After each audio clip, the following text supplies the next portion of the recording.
So I got the Rona. Everybody, Yeah. like Oh wait, that. hang on, we haven't. We're not recording yet. All right, everybody. Well, welcome back to Scattered Cast, a show where me and my brother talk about the things that we're into in the moment. We've been talking a lot about Magic the Gathering over the past few months, but we're kind of moving into some RPGs a little bit towards the end of at the beginning of 2021. Yeah. We got some new stuff coming out, but today's episode is an interesting episode. We've been doing a lot of Magic shows, like I've said, but this is a hype show for the new Kaldheim. I did it. I call it Kaldheim. I said it wrong. Kaldheim. I've been doing the same thing for the last couple of weeks. Yep. And if you've ever watched the show, you know I bring up my bad reading habits a lot. But Kaldheim, the new Magic set, and this is one of the first times we were able to talk about it right before it comes out and talk about some of the hype, the things that have been happening with this new set. So we wanted to kind of jump in and do a quick chat about it. Yeah. There's a lot going on, and we don't want to forget about this new Magic set that's coming out. Yep. So, so Kaldheim comes out February 5th, I believe. Correct. And if you play Magic Arena, it's out right. It's out right now. Yeah, it's out right. Oh, it's out in Arena. Okay, I've been hit up with lots of ads for Arena. Yep. You actually have a pre-order coming, pre-order bundle, but this was like, of the two of us, you're the Magic guy, clearly, right? Which is cool. And so you told me about this through the Secret Lair releases, right? That's kind of how the backwards way of I came to learn about Kaldheim. Yeah. So let's jump into why this is, if you haven't watched any of the episodes, why this is an important set for us. Right. So the first thing I noticed, heard about Kaldheim, and let's take a back step to like my Magic history. So I never really got into the novels and stuff like that. So I don't know like a bunch about the lore before I started playing. I definitely know like the lore and where it ties into the stories and stuff like that from the sets I played, but because I don't read the novels and stuff like that, I don't really know like different planes we're going to and stuff like that, unless I know about them because of previous sets that I played with. Yeah. So the very instant that I heard about like Kaldheim, like when it was like, okay, in December, whatever, it's going to be Zendikar Rising, and then the next set's going to be Kaldheim. I wasn't really like super like pumped up. No reason why. It just when I heard Kaldheim, I was like, okay, that's not like a plane I've heard of. It's not like a return to Kaldheim or anything like that. So the first thing I heard was that Kaldheim was going to be a Norse like Viking mythology set. So already right there, I texted you and I was like, dude, the new set is going to be like about Norse mythology. And you were like, cool, whatever. Yeah. And then Secret Lair came out, and it was like they took Kaldheim and tied it in a Secret Lair, and they made it like basically, for lack of a better term, like Secret Lair metal. Yeah. And they took a handful of like previous Magic cards and stuff like that, and they turned them into like, they basically look like metal band logos. And I was like, oh my god, like they're this sweet cards. Is fucking amazing. Then they went a step further, and when they began previews for Kaldheim, they reached out to other metal bands and actually had them preview some of the cards. So like one of our favorite bands, Mastodon, like literally previewed a Magic card. So I'm fucking sold. I'm give all my money to Kaldheim from this point forward. But it was interesting to me to see how it was actually going to play out, because I don't know a ton about like Viking mythology. Like I like that kind of stuff. Mhm. But I don't know like a ton about it. So I was like, how is this going to tie in and stuff like that? Yeah. But like taking that metalness Mhm. to it and then interjecting it into one of our favorite or one of my favorite like hobbies, I was like, I can't even believe this. Like, I Yeah. can't believe they like took like, I love metal music, I love magic, and they've just merged them together. Yeah, because into there's this like like new big. set. There's been like this big kind of movement like lately with metal aesthetic with everyday stuff, kind of that blending. Like Right. there's a library in Michigan that did their logo in black metal, like the white with like the it looks like a bundle of sticks, you know what I mean, where it's all like crazy. Right. You know what I Right. mean? And it's like that's really cool. So you're seeing that kind of bleed into the culture of making changing what something says, making it metal looking and stuff like that, but Yeah. specifically having because in the metal world, I would say over the past decade, there hasn't been like a band or a thing metal kind of. There is no like 80s was hair metal, like late 70s was metal. You know what I mean? Mhm. Early 80s, Yeah. late Yeah. 70s. Then you have thrash and hair metal. Hair metal dies out. Thrash kind of comes through 90s for a little bit. Grunge kills everything, Yep. and then sort of the 2000s era, late 90s, 2000s rap metal and stuff like that. And then now you have, for the better part of the past 20 years, there hasn't been like a single defining metal movement. But if there was one that's kind of stayed the longest, it would be the sort of sludge, drug, doom metal, like Mastodon, Amon Oh Amarth, yeah. Yeah. Stuff that we've been listening to for a long time, Red Fang, you Yep. know what I mean? Stuff like that, Baroness, that kind of, and it's kind of becoming more congealed and more, a thing more than just a few different bands, you know what I mean? Right. Right. And so mixing those bands in with Kaldheim seems like so perfect, and I don't know if I told the story on the podcast, but we went and saw Metallica. Like we saw them in the 90s at Live Shit Binge and Purge, where the hill at Pine Knob got set on fire. Then we Right. go, Right. from 94 to 2017, I'm at Comerica Park eating a hamburger during Avenged Sevenfold because we went straight there and like we had to pick a band to miss some. So we're like, we'll just miss Avenged, you know what I mean? Because we know the least of them. And we could still hear them, but we're like eating hamburgers and like everyone's around us is like a dad, a mom, older, Right. everyone has like their one black shirt they still own, you know what I mean? And I wore a Mastodon shirt and my one friend's like, oh, whatever, kind of made fun of me a little bit. And then every like metalhead would just be like, what's up, Mastodon? And I got so many like compliments. Yeah. Then I wore it again at Baroness, but then I like because Mastodon was below Metallica, like Mastodon at Baroness was kind of like, oh, I was like the old guy, like this is my one, you know what I mean? So some kid like totally, some young guy totally shit on me, which is fine, like whatever. I mean, we were him at 1.2, but he's just like, I've seen more. Or he's like, I'm counting how many Mastodons shirts I've seen, and then I was like, yeah, cool. And then like a kid with a Red Fang shirt came on. And he's like, oh, Red Fang. I'm like, dude, fuck you, I like Red Fang too. Yep. Right. But mixing that, I would say like that is the most identifiable metal genre right now. Yeah. Is that. And another one, Gojira, they're kind of in the world. I figure I'm not a nitpicky genre metal guy. How I put metal in categories is if they could tour together. You know what I mean? That's a good so point. that's how I rule them out.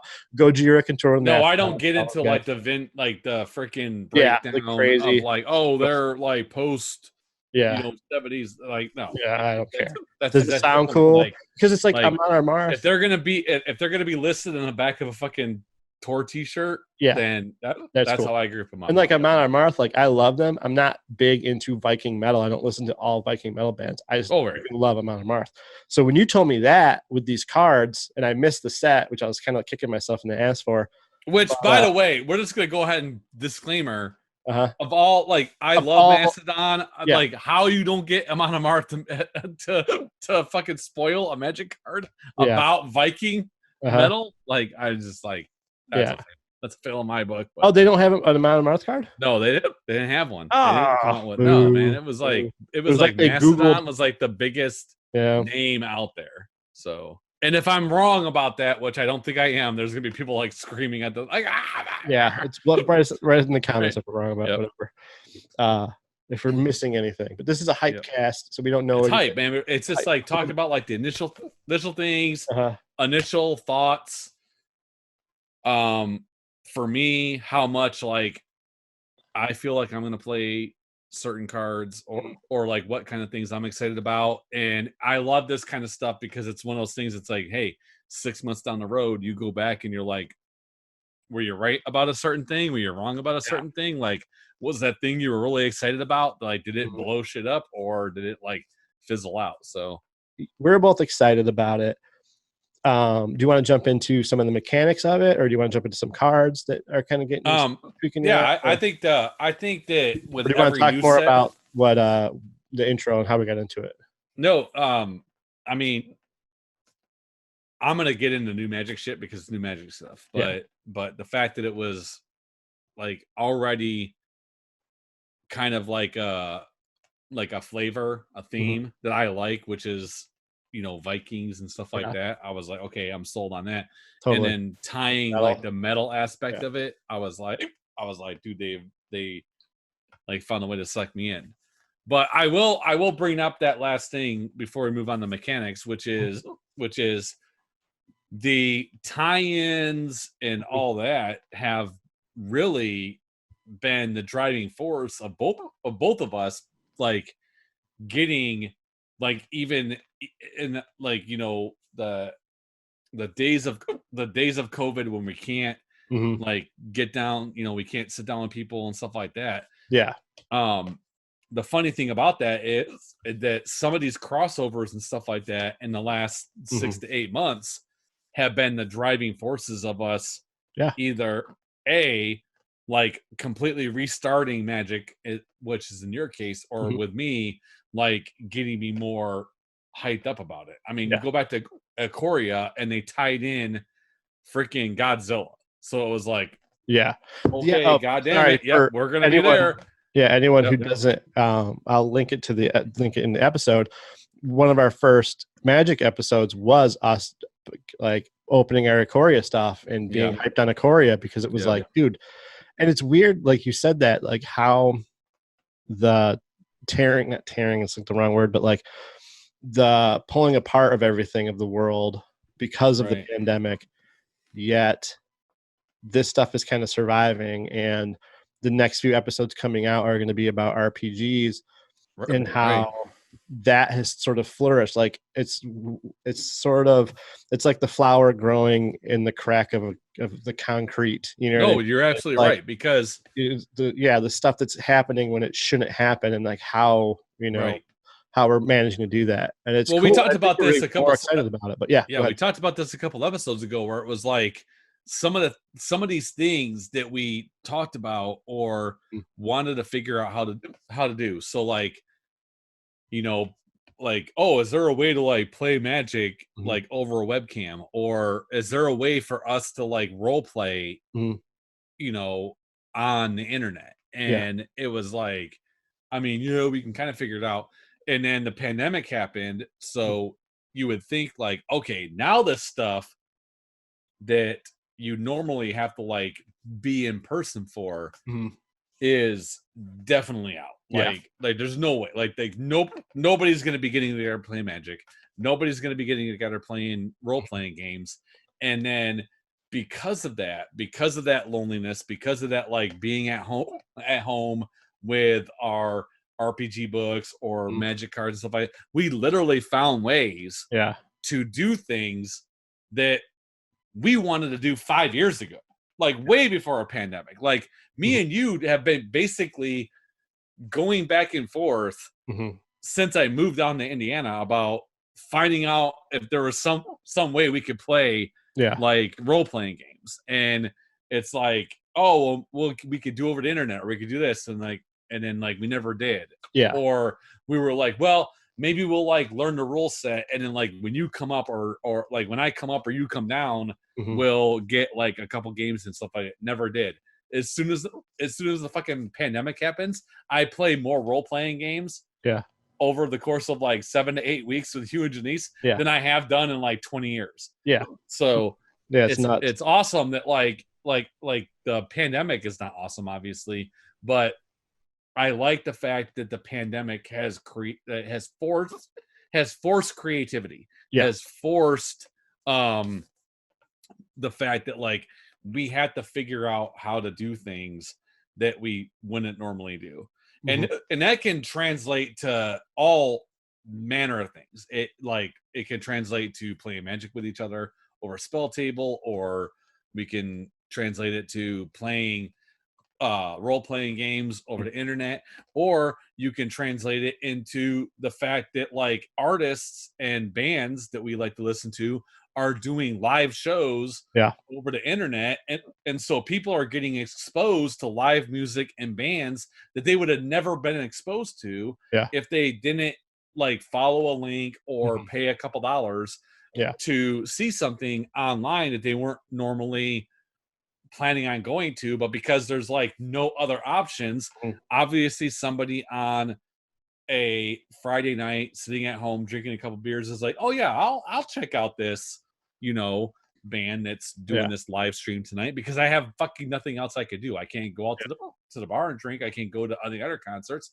And so I'm like your analogy of the blade of grass or the whatever in the concrete. My hope is that people are finding out about stuff. People are discovering stuff that they wouldn't have discovered if it wasn't for this pandemic.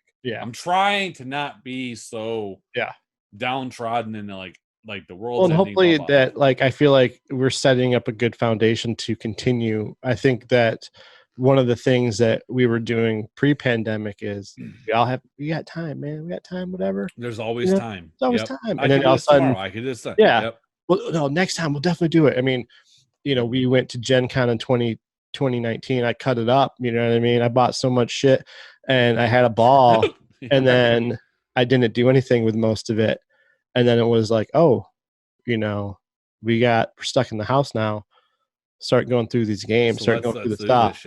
Pulled out Kids on Bikes, pulled out Welcome To, pulled out all the stuff that life just didn't, have time for. So I'm hoping whenever. Dude, that's so true. That's so true. Like I almost like you do almost wonder like, what if all this didn't happen? Like, would me when Janice got together and played Kids on Bikes? Maybe. But we made of like put that in the back burner because we were doing other things. And maybe those other things were going and playing other games in person with people around where we live. Like, like us, all three of us, like obviously I live the farthest, but all three of us technically don't live near each other. So unless we make an effort to travel to one another, like this is the perfect mechanism for us to play together, to hang out and stuff like that. So just want to jump back into some mechanics real quick. So there's 3 new mechanics that Kaldheim kind of promotes that they're talking about, you know what I mean, that they're bringing to the table. There's foretell, boast, and then modal double-faced cards. Foretell was actually one that I was kind of interested in, because the whole idea is that you can pay the mana cost and then put it down on your man, it's like putting your spell on layaway. Like it's pretty cool. So pretty much what you do is you would pay like the card on the site. I'm looking at the cards on the site. So foretell would be 4 colorless, 2 blue. During your turn, you may pay 2 colorless and exile this card from your hand face down, cast it on a later turn for its foretell cost. So you pretty much, you pay 1 extra mana in the long run, because the regular cost of this card is 5 colorless, 2 blue. Where this one, if you really have nothing going on, or you just have you have a kick-ass turn, but you have 2 colorless mana still to spend, you can kind of get this card already out to play. Right. Which I thought that was pretty decent. And then I like this this boast mechanic too, where the card I'm reading off the cards in the site again. So it's 1 colorless, 1 black. Target player searches their library for a card, then shuffles their library and puts this card on the top of it. This kind of is like a scry. Remind me kind of like of a scry feature. Yep. Would I be wrong in saying that? Target player searches the library for a card, then shuffles the library and puts that card on top of it. No, that's a pretty good one. That's like almost like Vampiric Tutor. So you're like searching your library for a card and then putting it on top. Yeah, so you're like, I'm gonna mess like up. You're setting up your next turn. Yeah, like you're basically making it to where like you're getting your answer or your big thing you want to do, and you're setting it up. Like you could do this next turn. Yeah, so that's pretty cool. So a lot of these are like kind of like anticipation kind of attacks. You know what I mean? Like, oh, my next turn's gonna be this and do this. Now this card is the one that I think is kind of the one I feel like is becoming more the controversial one. It's these modal double face cards. Yeah. And is modal like the character's name, or is that just the style? No, modal means like the mode that you played in. So like with I don't know if you're looking at the same thing I'm looking at. Yeah, I'm looking at like legendary Planeswalker. Halvar, God of Battle. Okay. So you're basically like you can play this card. Oh yeah. So Halvar, God of Battle is 2 and 2 white. He's a legendary creature god. It says creatures you control creatures that you control that are enchanted or equipped have double strike. And then at the beginning of each combat, you may attach target or equipment attached to a creature you control to another target. So that's actually pretty cool as far as like, so equipment, you can actually pay the equip cost and you can move equipment around. Normally with enchantments or auras, like once they enchant their thing, there's not like a whole lot of like moving around the stuff. Yeah. But the reason why this is called like a modal card is because you can choose between casting it and playing it as that god, or hold on a second. Flip it. Or you can cast it for 1 and a white, which is, so that's the flip side of it. 1 and a white is legendary equipment, Sword of the Realms. It says equipped creatures get +2/+0 and has vigilance. Whenever a equipped creature dies, return it to its owner's hand, and then a quick cost of one or white. So in a nutshell, you can basically either cast this card as its creature form or its back face, which is its equipment. Yeah. So do you think that are people complaining because they have to have a clear sleeve now in their deck, or are they complaining just because it's more of an extravagant thing? It's not okay. I pick up the card, read the card, and do it. It's like something, because I was reading the comic that we started following on Instagram, and they were talking about playing like little mini cards at some point. I don't know if that was a thing or if that was a joke. So, but I don't feel like it's that extreme. I mean, it's me. I'm still a noob at this game, but it's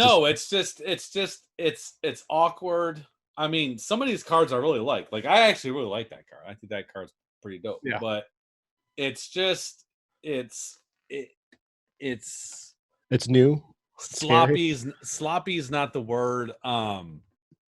Like, as far as like, you don't have to play it in a clear sleeve, because in a normal situation, so if you're in a like non-draft, non-limited situation, like you can take it out and move it around and look. Like, you don't have to, like, you can always spin it around. But the thing that sucks about cards like this is, like, if you're doing like, so say you're playing draft, right? So you're sitting around a table with 8 people, and then you open this card in your pack. If you're getting ready to take that, like, you have to announce it, because you have to be like, because there's like if you're sitting there like looking through your cards and you're flipping through, like, oh, what's this? Oh, okay. Like, so it just makes it like more of an awkward situation when it comes to things. But at the same time, like I don't fault Magic for going this route because we're talking about a card game that is on the cusp of turning 30 years old. Yeah. I mean, Magic the Gathering came out in 93. Yeah. So we're only a couple short years from this card game returning 30 years old. So they need to like what do they do? Like they have to find new ways of, you know, templating cards and doing things to like, you know, make new mechanics and stuff like that. But at the same time, like the modal cards are they're just, I don't want to, like I said, I don't want to say sloppy. It's just, it's hard. It's lumbering. It's not intuitive. Yeah. It's clunky. Yeah. Clunky is a good word. Yeah. Like it's not intuitive. Like if you were open, if you're just like at home, right? Yeah. So like you're your typical kitchen table Magic player and you're open up cards and stuff like that. And you get this Halvar got a battle, whatever. Couple of things. Number one, you might sit there and be like, oh my God, I've got like a deck I want to put this in. Or he's legendary, so he could be a commander. He could be a commander. So you may be like, oh man, like I got a commander deck that I can build around him or whatever. All that's fine. Nobody cares. Like it's all, you know, hidden information for you at that point in time. But I can see the complaint when it comes to like limited and stuff like that. So stuff like this obviously fares better online than it does in paper. But at the end of the day, it's like it is what it is, and like I'm not too worried about it. Because I can see where the clunkiness comes in when it comes to like draft formats and stuff like that. And because Magic, you know, we've talked about this in the past, that more people play kitchen table for funsies than tournament. Right. Do you think a lot of the ire comes from the tournament, bleeds into the funsies people, or the funsies kind of, I don't know why I'm calling them funsies, but really wouldn't have a problem with this because, you know, as pumped as I am about Magic now from, you know, in May of 2020, probably April when I first saw the Godzilla stuff till now, I slept on MTG 2021. You know, I slept on, it wasn't Ikoria Rising, but wasn't there like a green, there was another set. It was like Ikoria something. There was Ikoria, there was Rises in the Car, and then Magic 21. Yeah, like so. I kind of no, sorry. There was Ikoria, Magic 21, and then Rise of Zendikar, which was in the fall. Yeah, okay. So there must have been a series before Ikoria that was still at Target. But like you can kind of like take your eye off the ball on Magic, and then a whole series will come and go. You know what I mean? So it's like it's one of those things that I don't see. I don't know, maybe it's because I'm not that into it, or I don't see the. Well, there's you know, there's the other thing I look at too is there's returning mechanics. Yeah. Which are things that were in Magic in the past. So something like Madness. So Madness was something that was like years ago, like a long time ago, and then they brought it back to Magic a couple years ago in another set. And then there's like new mechanics, so things like Boast and mutate with Ikoria and stuff like that. That those mechanics are unique to those sets. Maybe they come back in the future, maybe they don't. And then there's what we call evergreen mechanics, which are things like Death Touch, Flying, Trample, stuff like that. That's stuff that's in every set. That's going to come back. So depending on how certain things fare, so like Affinity is a good example. So they had Affinity for artifacts. Yeah. And they released that in an artifact heavy set, and it was obviously like vastly broken because it was like, you know, you can cast this spell for one colorless less for each artifact you have. So if there was like an 8 mana artifact spell, but you had like 6 or 7 artifacts in play, you could play that shit for like 1 mana or free. So obviously Magic came out and was like, no, we're not gonna bring Affinity back. Yeah.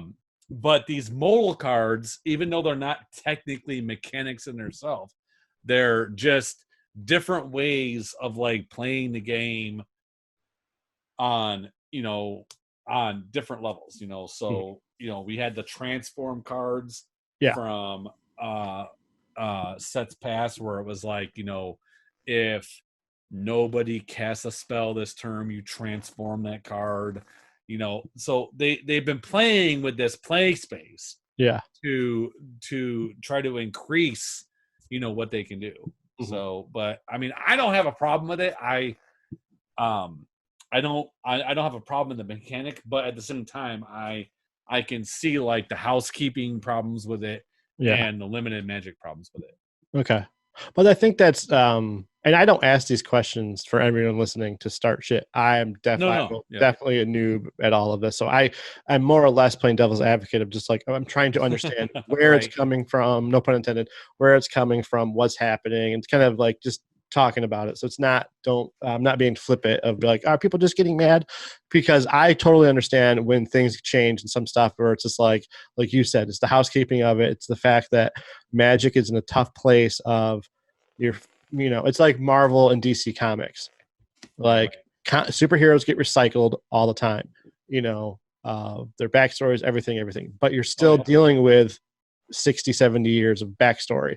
You know what I mean? So exactly. Magic has 30 years of play. Yeah. So when they're trying to do new stuff, it's going to rub things the wrong way a little bit. And like whole entire fucking like storylines and stuff like that. Yeah. Well, is there storylines to these characters? You know what I mean? Because when Magic started, there was no characters. You were the character. You know what I mean? And it's still weird to me, like watching, as cool and as hyped I am for the commercials. It feels more like Dungeons and Dragons. You know what I mean? Because the whole idea of Magic is you're a spellcaster casting these spells, but when you see the advertising, the Planeswalkers are the hype for it. They're the models. They're the they're the faces of this. So I answered my own question because I'm like, is there a story of these characters? Is there something? And then I just started looking up stuff on Kaldheim, and there is a whole rich backstory. There's like previews, and there's actually like stories that are written. And you're actually saying that there's books. I've never seen any of the books. I don't know. Is it still like a thing, or is it? There's like Magic books, like how we used to read like Dragonlance and like the Forgotten Realms, like the Drizzt books and stuff like that. Yeah, there's Magic books. And I know this because I've been at the Magic shop before, like playing with guys and stuff like that, and then they start talking about like cards that come out, and they're like, oh, did you see like X card? Like that's like totally how like Jace lost this battle. And I'm like, dude, I don't know that history because I didn't read the books. I didn't read the lore. Yeah. And there's baby lore with these cards, like this card right here that they're introducing the foretold mechanic. The flavor text says countless worlds unfolded before Nico. Countless worlds unfolded before Nico. Everyone in need of heroes. So there's like little flavor text that goes with some of the cards, and there's some people that are really into that flavor and they look for that stuff, and then there's other people like me that I'm just like a rules junkie, and like I like to see how these cards interact. I literally just see how the cards and the mechanics work with each other. I don't usually pay attention to like that flavor text that goes with it. And now it's weird to me that, and I don't know if it's because Jace was around the series when I got into Magic, but Jace was he was the first person that I could name that was in Magic that wasn't a mechanic. You know what I mean?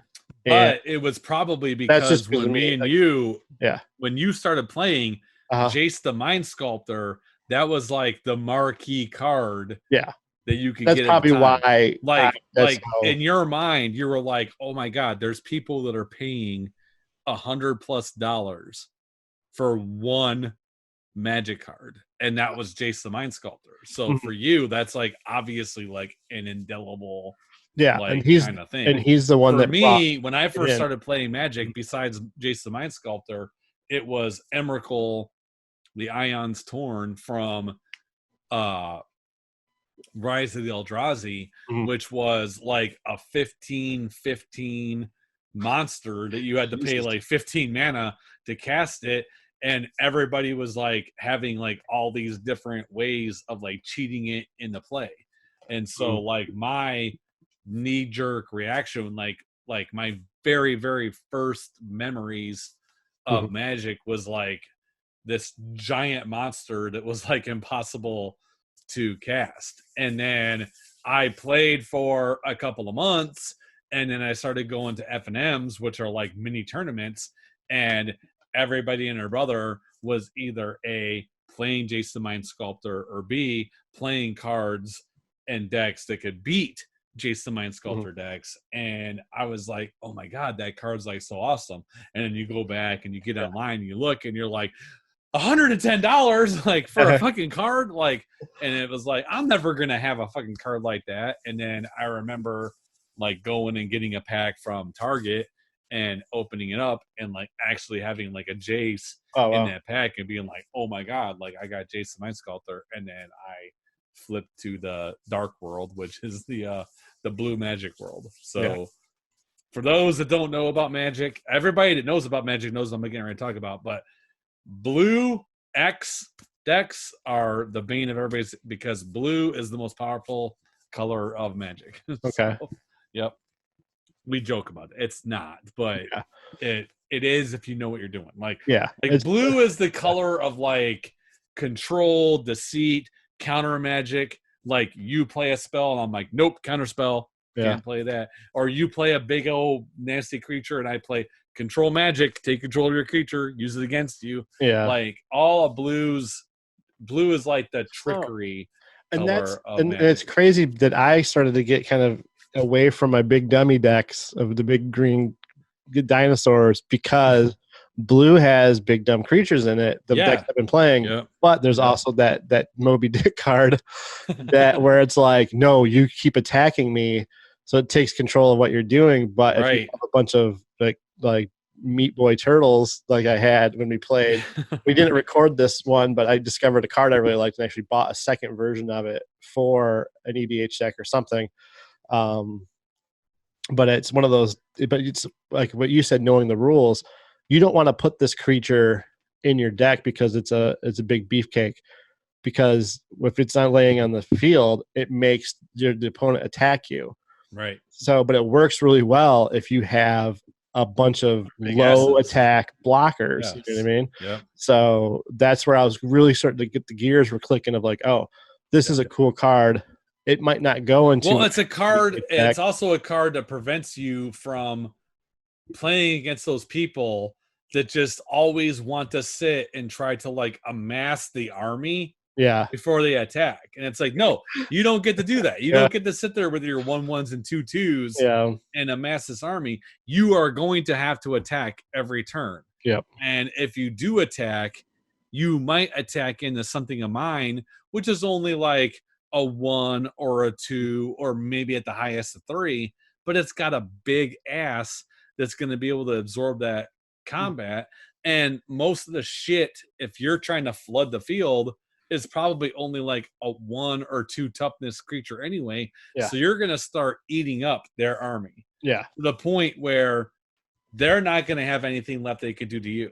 And then that's when you come in with your army of low power creatures. But if it's a vast army of low power creatures, you win the day. Do you want to jump into anything else? Do you want to have any more cards you want to talk about? No, I want to talk about some of these mechanics because we mentioned them, but we only really talked about the modal cards. Okay, so after I want to actually talk about like this foretell. All right, let's jump back into foretell. Yeah. So foretell is like the mechanic we talked about before. I kind of joked, but I'm like, it's like the layaway type Yeah, it's cool. It's card. really It's interesting. it's like you can make a down payment on Uh, playing your card. you end up paying Um, more, it looks like, on some of these, but it's pretty cool. well, let me go to Mythic spoilers here. I like this card for two reasons. So this is a foretell, but I like this card because if you think about its Viking mythology and look at the art, Yeah. I like this card It's a because Rainbow it's Bridge, man. literally fucking Ragnarok on Yeah. the card. Yeah. There's a rainbow bridge, baby. See, so this one has a little bit different of a pay cost than the one that I saw. So you still end up paying the 3 colorless at the end of the day, but the Right, down payment. right. So a scratch card that like stuff that I this, was saying earlier. a card like this, you're gonna pay 2 mana at any point in time in the game. Like you can pay like early on, whatever. But you're gonna pay 2 colorless mana to put it face down in exile. And then later on, you're gonna pay 1 and your 2 white to cast it. So at the end of the day, you're still paying the 5 mana. You're not paying less.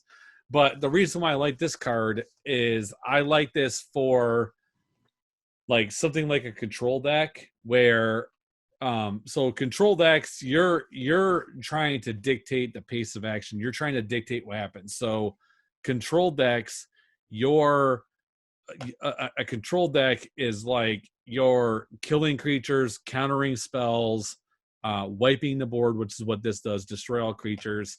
You're dictating the way the game goes until your opponent has basically exhausted their resources, and then you come in and finish them off, either with like a planeswalker or like uncounterable or like a big creature. But a control deck is basically you're controlling that game. And I like this card because at a certain point in the game, you can basically pay that like 2 mana and play this card face down, and then because you're only paying 2 mana, you can leave like counter magic up and stuff like that. Okay. And even if your opponent, because of net decking and stuff like that, knows that like, okay, you're blue white control or whatever, the only face down card you're gonna play is a Doomscar. The thing that's cool about this card is that it's a good rattlesnake card, meaning like if you know I have access to a card that's gonna destroy all your creatures, you're probably gonna be less inclined to like flood the board with a whole bunch of creatures. So it's going to cause you to hold back. It's going to cause you to play differently, knowing that I have this card now that at any moment I can play this 1 and 2 white mana cost and blow your shit out. And going back to the control aspect of it, it's highly likely at the very beginning of the game, you're going to have that 2 mana to go ahead and play that freaking face down. And then later on in the game, because it only costs 1 and 2 white, you can play around other people's counter magic, because you can play your 3 mana and still have your mana up to counter whatever your opponent's going to do. So very, it's a high end card. It's got a lot going on. I'm kind of excited about this mechanic, but it will. I mean, we'll have to wait and see how it plays out. I think stuff like this is going to be fantastic in limited, meaning like actual limited, draft and sealed. I don't see this thing being an awesome card in something like Cube and stuff like that, because when it comes to cards that destroy all creatures, there's like better options without, number one, costing 1 extra mana, and number 2, having to like basically play your hand or like show your hand to play it at a lesser value. So, but yeah, like that. I feel like this is one of those. I feel like this is one of those like mechanics where I'm excited about part of it. I'm not excited about the other part of it, and then like I'm gonna see you know, some shit happen in the next couple of months, and I'm gonna be like, oh man, okay, now I see the power of that mechanic. Someone's gonna do something a little out of the box with it. See, I like that idea of that foretell in the sense that there's so many times like in a deck, in a match, where you're like mana screwed at some point, right? And the ability in the beginning of a turn be like, well, I got nothing, I got all this mana. Oh, well, I can go ahead and play that, and then you can play it for cheaper later. Yeah, I can play it for cheaper later, so you can kind of get it out in the field. So I think that's a really interesting. This is also like a really niche part of that, but it also protects your card for later use. Yeah. And what I mean by that is that there are some cards out there that are disruption cards. So there are cards out there that are like, target player shows their hand, you pick a card from it, and they have to discard that. Well, if you go ahead and for only 2 mana chuck that card to exile, there's not a ton of cards that deal with the exile zone. So I think that's why they're kind of playing with that, space in the cards. Yeah. Is there anything from Boast that you Boast I kind of like just because the other one I like, sorry, I'm gonna talk about one more foretell card, which I think is actually pretty fucking sweet. It's a black card. It's 1 in a black. It's an 0/3 creature, but the creature says each non-land card in your hand without foretell has foretell. Its foretell cost is equal to the mana cost reduced by 2. So this creature card, you can turn all your shit in your deck into foretell. Oh wow. So yeah, pretty sweet. But no, the boast mechanic, boast here. Yeah, I like these mechanics because they encourage attacking your opponent. They encourage like not trying to like build up the wall of characters. Or if you're playing in a multiplayer like an EDH situation, the big thing with those like multiplayer scenarios, EDH scenarios, is like eventually you're gonna have to attack somebody, and it's always that game of like, well, I attacked you, only because like I'm not trying to be your enemy. And I like this boast mechanic because it's dependent on attacking somebody. So you can say, like in AD, like I attacked because I had to attack to enable this boast mechanic or enable this like certain thing though. So I do think the boast is pretty good. Yeah. I think that's still the sticky wicket, whatever, is the model. Because I was checking out some cards, and there's some cool green cards that have that. It's like, I suck. It's kind of like everything in my life. I'm just like, well, boast is a very green. Like to me personally, boast I feel like is a very green mechanic, red color identity. So, but the modal stuff, it's like everything in life. If it's like this seems complicated, I don't want to deal with it. But I might try to like get into that mechanic a little bit. Right. What about sagas? Have you seen the sagas? The cards that are no. Yeah. So here's Saga continues. Yeah, Saga continues. How you find us? I'm in Mythic Spoiler. Yep. Well, anyway, basically, sagas are enchantments, and then it says as this saga enters, and after your draw step, add a lore counter to that saga, and then you sacrifice it after 3. So basically, the whole point is that it's an enchantment with 3 different modes on it. So you're going to get the effect when you play it. And then your next turn, you're going to add a counter to it. So you're going to get that effect. And in your third turn, you're going to get the third effect and then sacrifice it. All right, what's a lore counter? Just what goes on. Is that weird thing that's on some of these like Planeswalker cards that have like that weird like shield looking symbol? No, that's the Planeswalkers are like, that's their loyalty. right. The whole point of the sagas is like the saga is telling a story from the past. So it was introduced in Dominaria, but I really like it with Kaldheim because it's like Viking mythology. So it's like okay, I see. cards are like kind of like telling a story, you know, of the Interesting. past. So, Yeah, so sagas is pretty cool. It's like it's like an enchantment that tells like a story. yeah.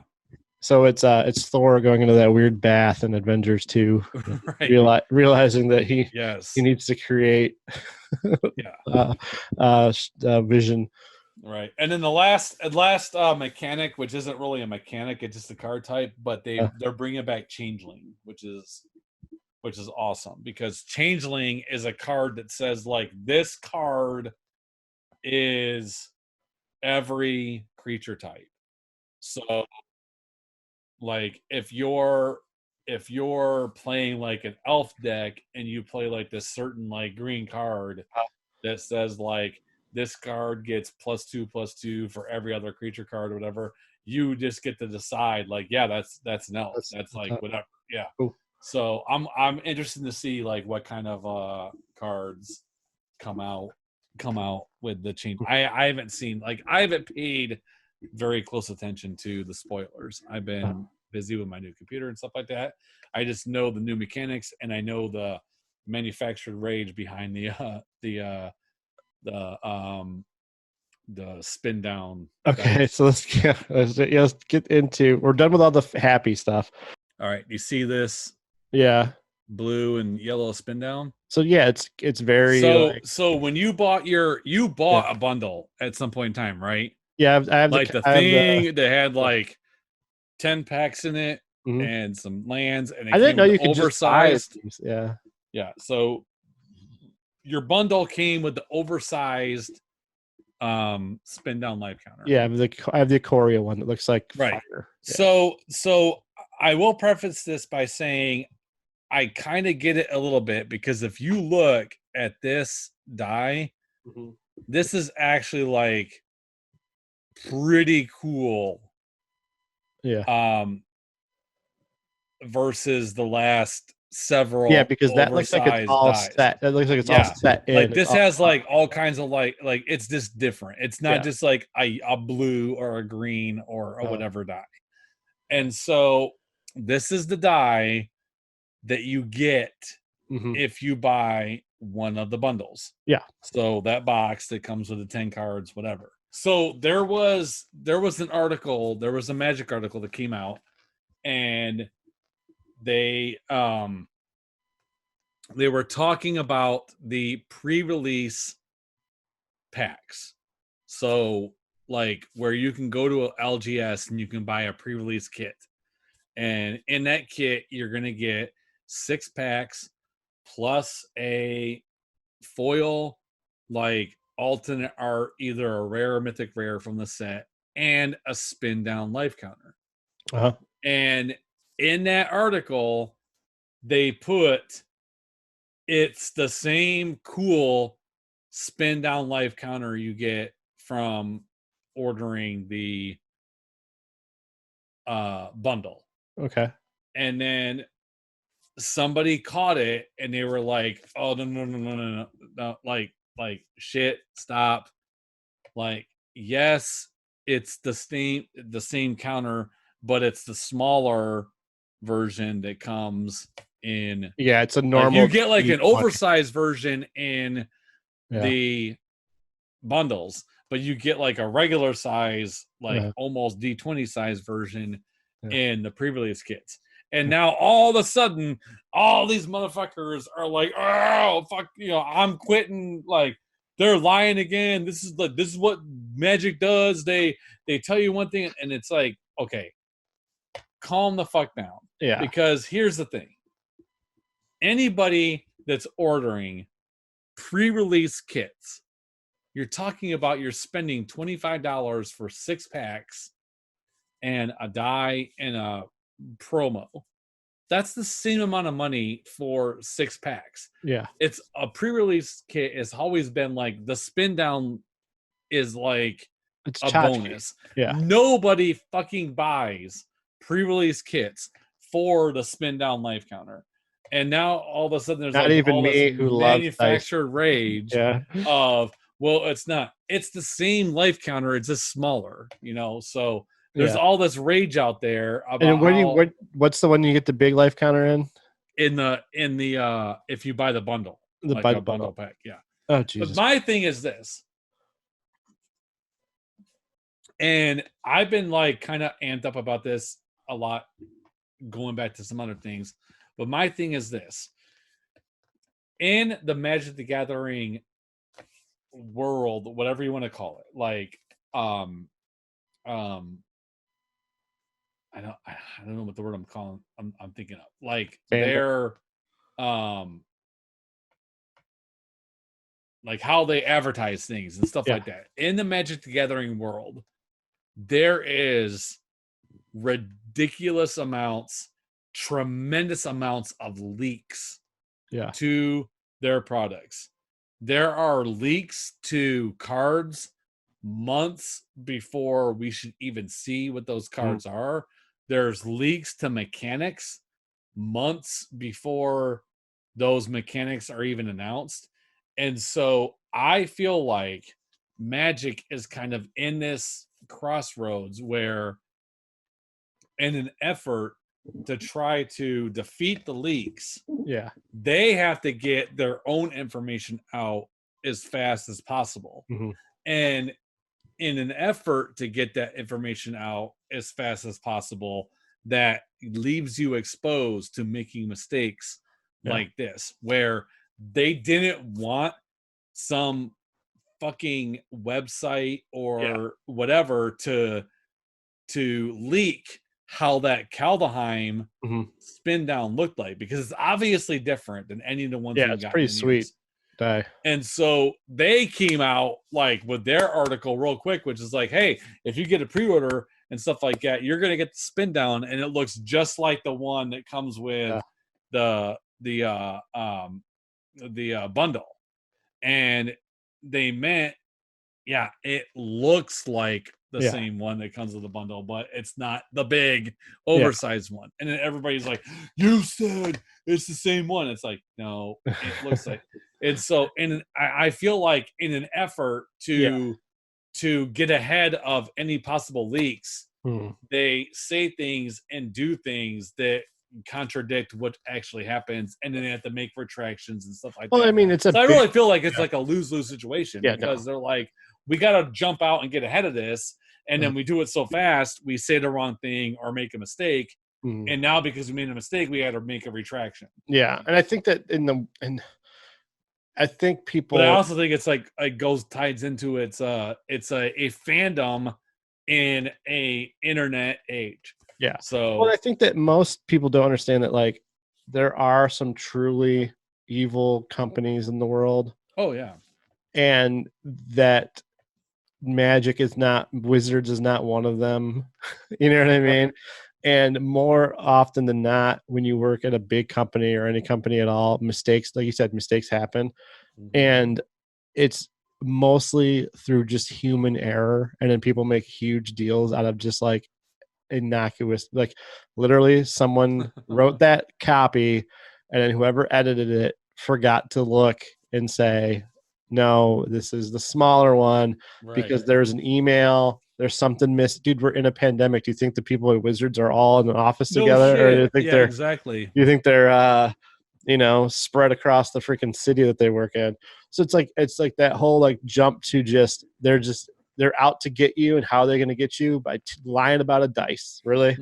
Like Right. that's how we're gonna get you. That's the thing, man. Like I see so many comments, like even my like Neverwinter game I like to play, Yeah. where I see people like in the Facebook forums or like some of the groups where they say things like, Cryptic, which is the Neverwinter company, they're like, Cryptic does this stuff just to fuck with me, just to screw me over. And I'm like, yeah, because out of like the thousands upon thousands of people that play this game, Cryptic is just targeting coming you after you, particularly. So I know. It's I just get it. I mean, it's just like that's why I don't know what I don't know if there's a better word for it, but that's why I call it like manufactured rage because yeah, I'm like you're raging nothing about to something yeah. that is actually a nothing problem, but you're trying to make it Yeah. the issue. It's the equivalent. You're trying to make it like bring it to the forefront, and it's Mhm. like no, this isn't a thing. Yeah. Like the Magic people came out and they had a mock-up picture of what the pre-release kit was going to look like. Mhm. They had that awesome gold and blue swirly Yeah. spin down, and they were like, "You're going to get the same cool spin down that comes with the the um bundle." They just didn't think about the fact that if you get the bundle, it's a It's oversized. bigger version of that dice. So now everybody is trying to say, no, you said we're supposed to get that. And it's like, they Yeah. meant you get that die in the same size that you would normally get that die in. Yeah. Like anybody that's played any fucking Magic in the last 5 years that's gotten any of these pre-release kits knows that the fucking die you get in those pre-release kits is a regular fucking version. Like you Yeah. don't get the big oversized. Yeah, I didn't So even know you it's get the big just one. Like I didn't know because I didn't buy those bundles before. So when I got the big one, I was right. like, yeah. Yeah. And I'm a dice goblin. I love that shit. Right. But if someone was like, I don't know, it's just with age comes perspective, I suppose. Like if someone was just like, oh no, you get the regular one, I'd be like, okay. Yeah. It's cool. I just couldn't believe it. Like I had to bring it up because I was like the last like 2 days I was like it's popping up like when it starts when I become aware of it because I don't like hyper analyze shit that goes down in Facebook and stuff when it comes to the stuff that we like pay attention to. When shit starts coming on my radar, it's like a really fucking big deal. Yeah. You know, it's like, oh shit, Russia is like 2 days away from launching a nuke, or like, oh shit, like this really big thing happens. When I start seeing things like that Yeah. on my radar for Dungeons and Dragons, Mm-hmm. Magic the Gathering, it's like, okay, What the hell's what's happening? really happening here? Yeah. Like, It's is just it like, really the sky's falling? yeah. Or is it just a bunch of fucking nerds that are like, ooh, Yeah. whatever? So, I but know it's no, just you're right though, man. sad. Like It's sad. it's yeah. So And it sucks because if they would have went like over the top with explaining like the die size to people, it right. wouldn't have mattered. People would It still doesn't matter. They it would have doesn't been matter. pissed because it would have been orange and blue instead Yeah. of It would have red been and just on green. something else. Or they would have found something to tie into like Thor or like the fucking Ragnarok shit Yeah. or something to be, oh, it's not supposed to be this way or whatever. So, Mhm. All right. but that's all I got, man. So yeah, so let's end on a happy note. We are excited about it. Screw the haters. You know, Always screw the haters. always screw the haters. So let's end on a positive note. We're gonna get this game. We're gonna play the shit out of it, and maybe we'll even make some custom jumpstart decks for it. Oh yeah, I forgot about Yeah, that. some DIY. You were like, you jumpstarts. got really into that. So, Dude, I actually didn't sleeve up my other home brews. I kept them blanks, and I'll jump back in because. oh really? Yeah, I should. I sleeved up one set, but I don't know. I might sleeve up the other one so we can play. But I wanted to play some of our other some of my actual tournament stuff. Not tournament, whatever. The standard shit. What's that? I said your dinosaurs. My dinosaurs. Rah, rah. Thank you for watching the video. If you made it all the way to the end, hit the like button, leave a comment. If you're excited about the new Kaldheim set, let us know. If you're salty on it for normal mechanic reasons, let us know. If you just want to shit on the character or the spin down dice, Right. we don't care. Right. So, All right, y'all. So, all right, everybody. All right, we out. Peace. Awesome.